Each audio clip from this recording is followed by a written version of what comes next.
بسم اللہ الرحمن الرحیم۔ علم تفسیر۔ کچھ ضروری معلومات علم تفسیر کے سلسلے میں پیش خدمت ہیں۔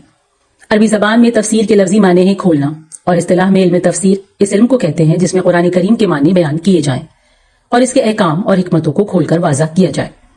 قرآن کریم میں حضرت صلی اللہ علیہ وسلم سے خطاب کرتے ہوئے ارشاد ہے وَأَنزَلْنَا إِلَيْكَ الذِّكْرَ لِتُبَيِّنَ لِلنَّاسِ مَا نُزِّلَ إِلَيْهِمْ، اور ہم نے قرآن آپ پر اتارا تاکہ آپ لوگوں کے سامنے وہ باتیں وضاحت سے بیان فرما دیں جو ان کی طرف اتاری گئی ہیں۔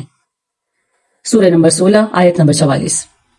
نیز قرآن کریم کا ارشاد ہے، ترجمہ: بلا شبہ اللہ نے مسلمانوں پر بڑا احسان فرمایا جبکہ ان کے درمیان انہی میں سے ایک رسول بھیجا جو ان کے سامنے اللہ کی آیات کی تلاوت کرے اور انہیں پاک صاف کرے اور انہیں اللہ کی کتاب اور دانائی کی باتوں کی تعلیم دے۔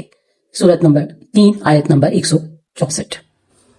چنانچہ حضرت صلی اللہ علیہ وسلم صحابہ کرام رضی اللہ تعالیٰ عنہم کو صرف قرآن کریم کے الفاظ ہی نہیں سکھاتے تھے بلکہ اس کی پوری تفسیر بیان فرمایا کرتے تھے۔ یہی وجہ ہے کہ صحابہ کرام کو ایک ایک سورت پڑھنے میں بعض اوقات کئی سال لگ جاتے تھے۔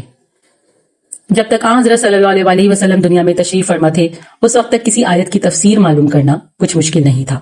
صحابہ کرام کو جہاں کوئی دشواری پیش آتی وہ آپ سے رجوع کرتے اور انہیں تسلی بخش جواب مل جاتا، لیکن آپ کے بعد اس بات کی ضرورت تھی کہ تفسیر قرآن کو ایک مستقل علم کی صورت میں محفوظ کیا جاتا تاکہ امت کے لیے قرآن کریم کے الفاظ کے ساتھ ساتھ اس کے صحیح معنی بھی محفوظ ہو جائیں اور ملحد و گمراہ لوگوں کے لیے اس کی معنوی تحریف کی گنجائش باقی نہ رہے۔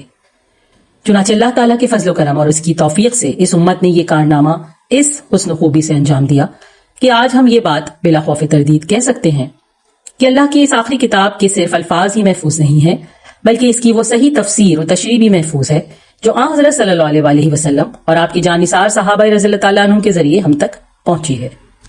جزاک اللہ۔ Narrated by Sabir Abbas.